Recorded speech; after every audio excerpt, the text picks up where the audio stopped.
నమస్తే రమ్మగారు. నమస్తే చే రమ్మగారు, వీరమల్లు సాహసాలు చివరి ఎపిసోడ్‌లో ఉన్నట్లున్నాం కదా! ఒక అమ్మాయి ఒంటికంటి గుర్రాన్ని తీసుకుని రాజ్యసభలోకి వెళ్ళింది.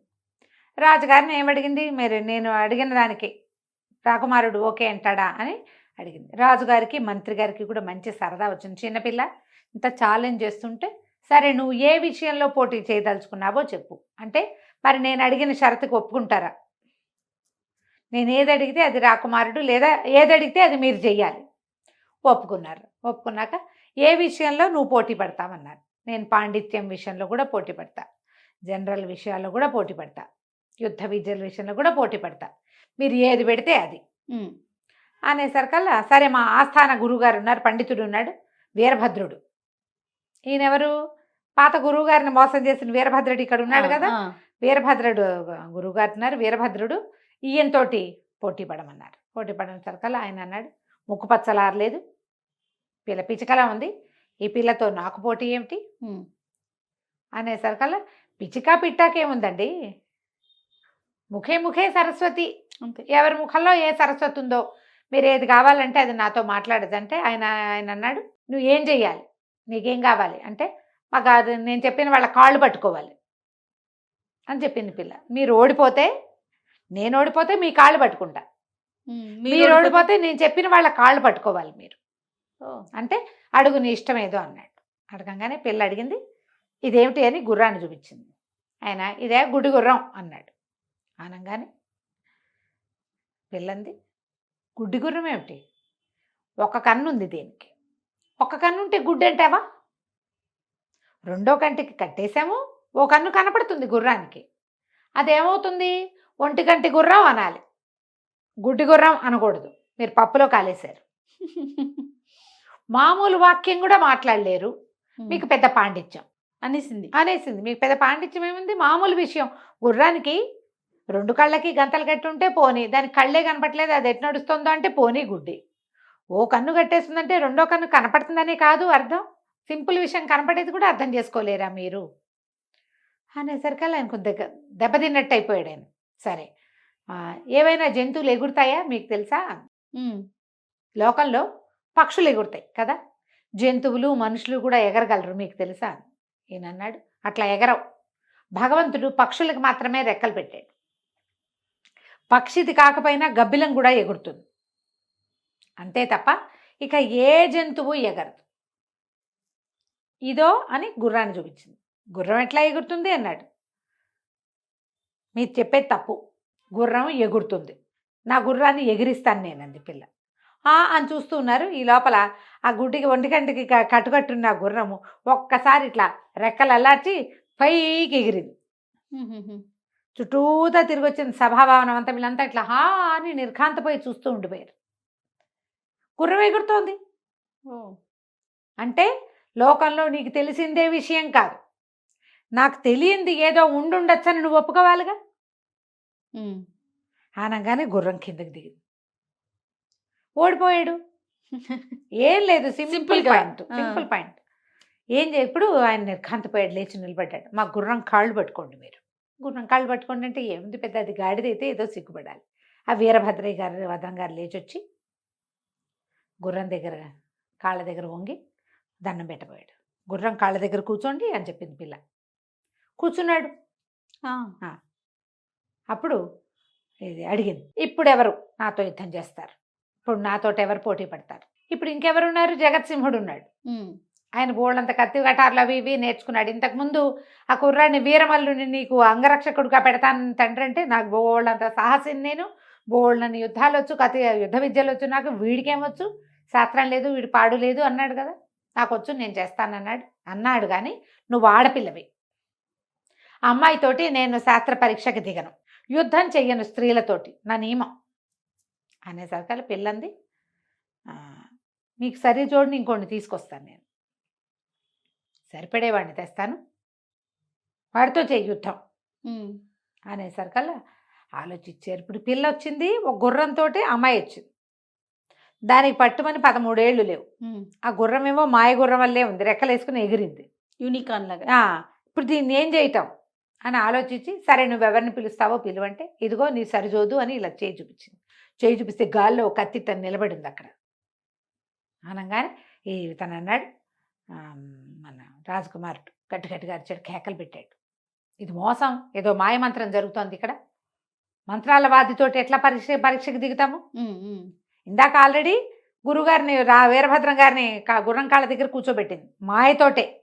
ఇదేదో మాయల మరాఠీలతోటి నేను యుద్ధం చేయను అన్నాడు. ఆనంగానే గాల్లో నుంచి ప్రత్యక్షమయ్యాడు వీరమల్లుడు. అక్కడ నువ్వు మాయ ఏం చేయక్కర్లా, నేనే కనపడుతున్నాను కదా, నన్ను గుర్తించే ఉంటావు, నాతో చేయి యుద్ధం అన్నాడు. రాజుకి మంత్రికి గొప్ప సరదా వచ్చింది. వాళ్ళు ఈ కుర్రాడిలో ఉన్న స్పార్క్ని కనిపెట్టారు. అందుకనే ఏం చేశాడు రాజుగారు, మాట ఇచ్చిన ప్రకారం 1000 వరహాలు గుర్రము కత్తి ఇప్పించారు. ఆ కత్తి తనిచ్చిన కత్తే. ఓకే.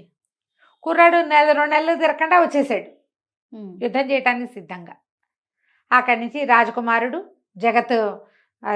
ఏమంటారు జగత్సింహుడు, రాజకుమారుడు అయిన జగత్సింహుడు, వీరమల్లు ఇద్దరు యుద్ధం చేయటం మొదలుపెట్టారు. కత్తి యుద్ధం 2 నిమిషాల్లో రాకుమారుడి చేతిలో కత్తి కాస్త కింద పడిపోయింది కత్తి. పడిపోగానే ఇప్పుడు ఏమయ్యాడు రాజకుమారుడు, పాదాక్రాంతుడైపోవాలి. చేతులు కట్టుకుని వెనకాల చేతులు కట్టుకుని నుంచో అని చెప్పింది అమ్మాయి. చేతులు కట్టుకుని నుంచో నువ్వు అని చెప్పి ఈయనకి వీరభద్రుడికి, మీరు వీరభద్రం గారు ఏం ఒప్పుకున్నాడు, నేను ఎవరి కాళ్ళు పట్టుకోమంటే ఆ కాళ్ళు పట్టుకుంటాను అన్నాడు. గుర్రం కాళ్ళు పట్టించాం సరే. అయితే ఈ వీరభద్రం గారు నేను ఏది అడిగితే అది అన్నారు కదా ముందు మీరు. వీరభద్రం గారి గుండు కొట్టించి సున్నబొట్లు పెట్టించి గాడిద మీద ఊరేగించండి, వెనకాల మా గుర్రం కూడా వెళ్తుంది. ఏం చేస్తారు, ముందు మాట ఇచ్చారు. సరే వీరభద్రం గారి గుండు కొట్టించారు. ఆయన సకలాభరణ లాంఛనాలు తీసి అక్కడ పెట్టించారు. గురువుగారి చక్రనేమి ఉంగరం ఉంది అందులో,